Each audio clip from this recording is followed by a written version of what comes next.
जय हिंद दोस्तों, मैं मुश्ताक राहत।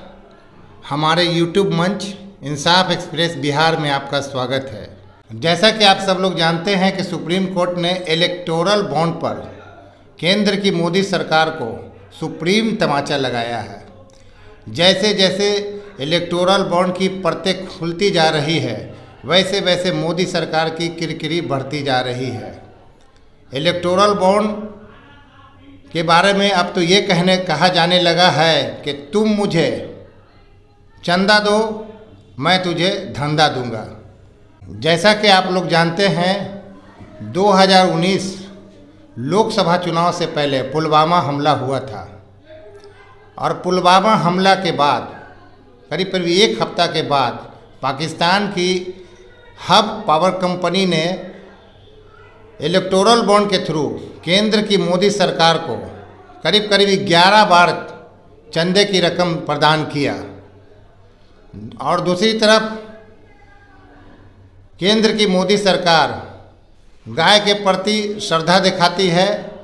गाय को माता भारत में माना जाता है और उससे भी एक्सटॉर्शन मनी वसूला गया। पहले छापा मारा गया और कुछ दिन के बाद चंदे की रकम इलेक्टोरल बॉन्ड के थ्रू दी गई। हमारे साथ स्टूडियो में इलेक्टोरल बॉन्ड पे बात करने के लिए मजदूर संघर्ष समिति के संयोजक रामजी यादव जी हैं। आइए इन्हीं से बात करते हैं। रामजी जी, सबसे पहले आपका हमारे स्टूडियो में स्वागत है। आपको भी धन्यवाद मुश्ताक जी।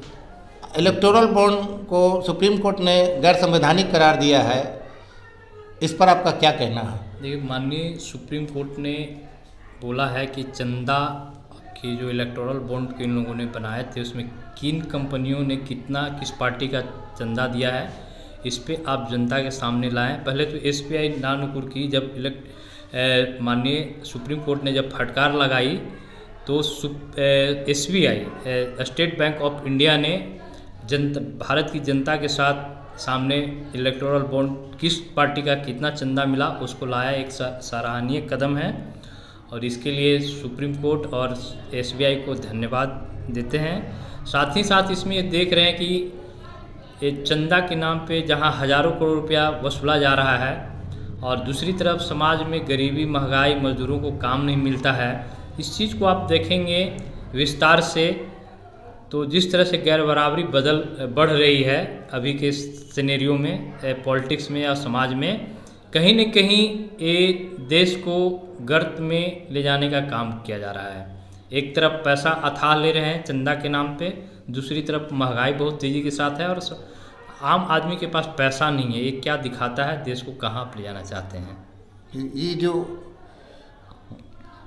गाय को माता मानने वाली सरकार ने इलेक्टोरल बॉन्ड के माध्यम से चंदा वसूला है और पुलवामा हमला के जस्ट बाद जो चंदा वसूला किया गया, इस पर आप प्रकाश डालिए। देखिए, अभी जो तत्कालीन सरकार है केंद्र में या कहें मोदी की सरकार, ये दो तरह के पॉलिटिक्स करते हैं। इनका जो पॉलिटिकल थ्योरी है, एक तो राष्ट्रवाद से जनता को मोबिलाइज करते हैं और वोट कर लेने का काम करते हैं और सत्ता में बने रहने का काम करते हैं। दूसरा, एक बीफ पे गाय और हिंदू मुस्लिम की बात करते हुए जनता को पोलराइज करते हुए सत्ता में आते हैं। आप देखेंगे कि बीफ कंपनी से भी ये चंदा लिए हैं, यानी इनके लिए महज एक सेंटिमेंट, समाज में पोलराइजेशन करने का, डिवीज़न करने का और सत्ता पाने का एक टूल्स है।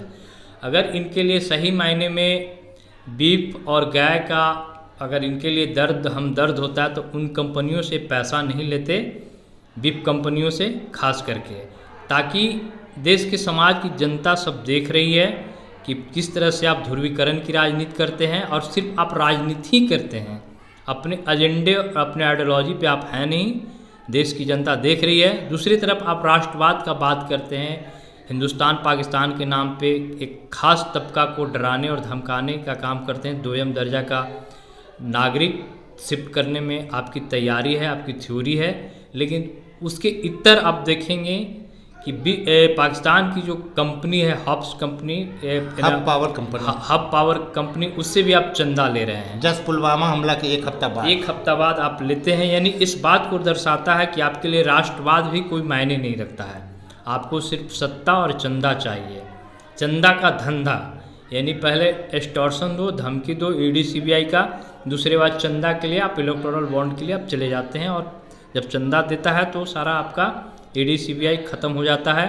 ये एक तरह का क्रोनिक कैपिटलिज्म है, डरा धमका, एक तरह का फांसीवाद ही है देश में, जो देश की जनता के लिए या देश को वजूद में रखने के लिए बहुत ख़तरनाक एजेंडा है। इस पे यहाँ की जनता को इसके खिलाफ में आंदोलन भी करनी चाहिए, और एक अपनी समझ के साथ समाज में गैर बराबरी समाप्त हो, जो जिस तरह से नफरत की राजनीति है उसको भी समाप्त हो, इस ध्यान में रखते हुए देश की जनता को करना चाहिए।